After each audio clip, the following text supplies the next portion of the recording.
Assalamualaikum warahmatullahi wabarakatuh. Perkenalkan, nama saya Dusman Samsudin, mahasiswa Setisnu Nusantara, jurusan Hukum Keluarga Islam.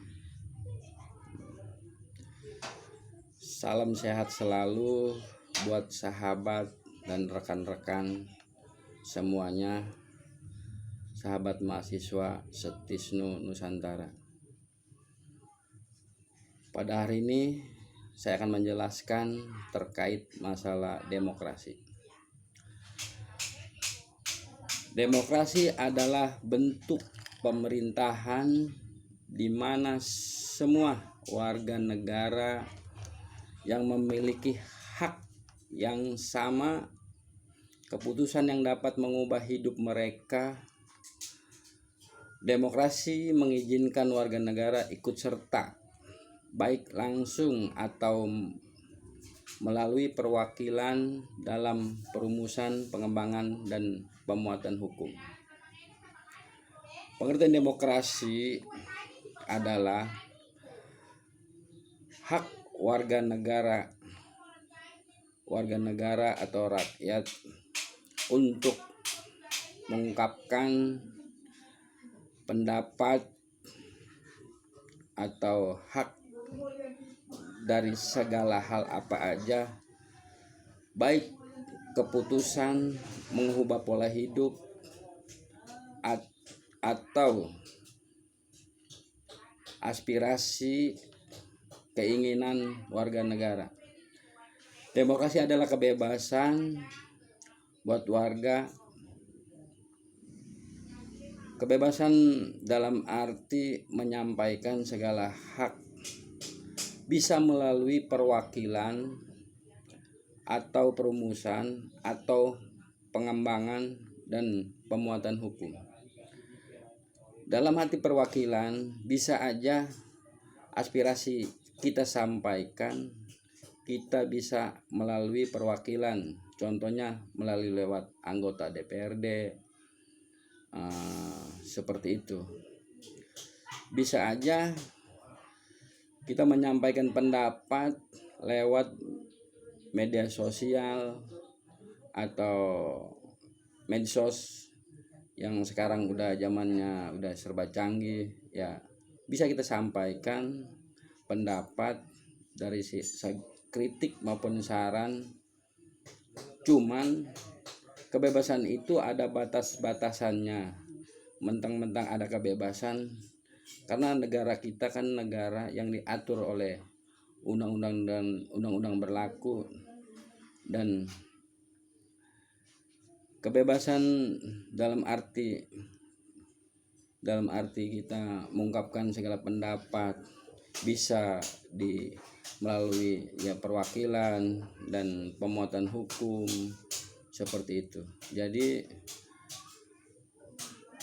untuk warga negara Indonesia, pengertian demokrasi itu adalah kebebasan bentuk pemerintahan di mana semua warga negara memiliki hak yang sama dalam arti mengungkapkan pendapat. Dan yang poin kedua, saya akan membahas terkait masalah kebebasan pers.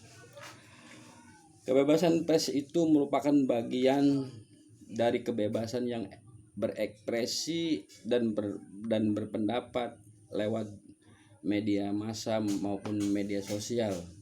Media sosial contohnya seperti Instagram, Twitter, Facebook, dan lain-lain. Adapun kebebasan pers, kebebasan dalam arti kita mengungkapkan kritik dan saran lewat medsos itu ada batas-batasannya. Kenapa demikian? Karena sekarang udah ada rancangan undang-undang dalam arti undang-undang IT. Karena kebebasan kita mengungkapkan segala kritik maupun saran, kalau kita mengandung sara, agama, etnis, itu bisa aja kena delik undang-undang IT dan kena pidana hukum. Kenapa demikian? Karena bisa jadi menimbulkan ujar kebencian atau seperti apa. Kalau kita kebebasan berpendapat lewat medsos yang baik-baik aja sih nggak masalah, seperti motivasi, pendapat atau saran untuk membangun potensi atau SDM masyarakat di Indonesia ini nggak masalah, itu baik-baik aja. Kembali lagi kebebasan pers. Kebebasan pers itu yang bisa dilindungi dengan hukum, yaitu hanyalah seorang wartawan atau jurnalis. Kenapa demikian? Karena jurnalis itu udah ada badan hukumnya dan dilindungi oleh Undang-Undang Pers nomor 40 tahun 1999.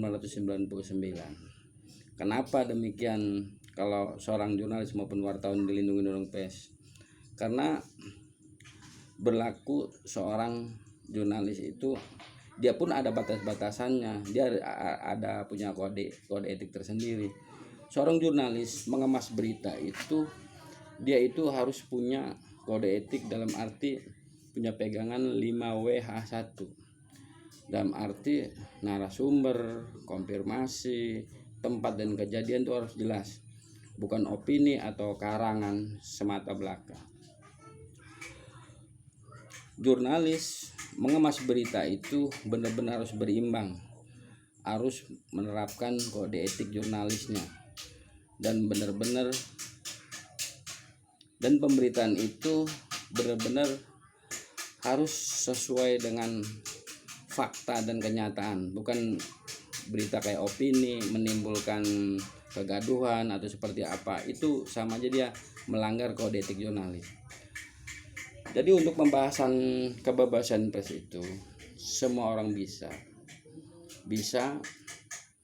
mengungkapkan perasaan lewat kebebasan pers, lewat media massa maupun media sosial, lewat IG, Instagram, lewat Facebook dan lain-lain. Cuman ada batas-batasannya, karena kita sebagai warga negara Indonesia, jadi mengungkapkan di medsos itu kalau menyangkut adanya ujar kebencian atau seperti apa halnya, itu bisa kena ada unsur delik pidana maupun kena hukum.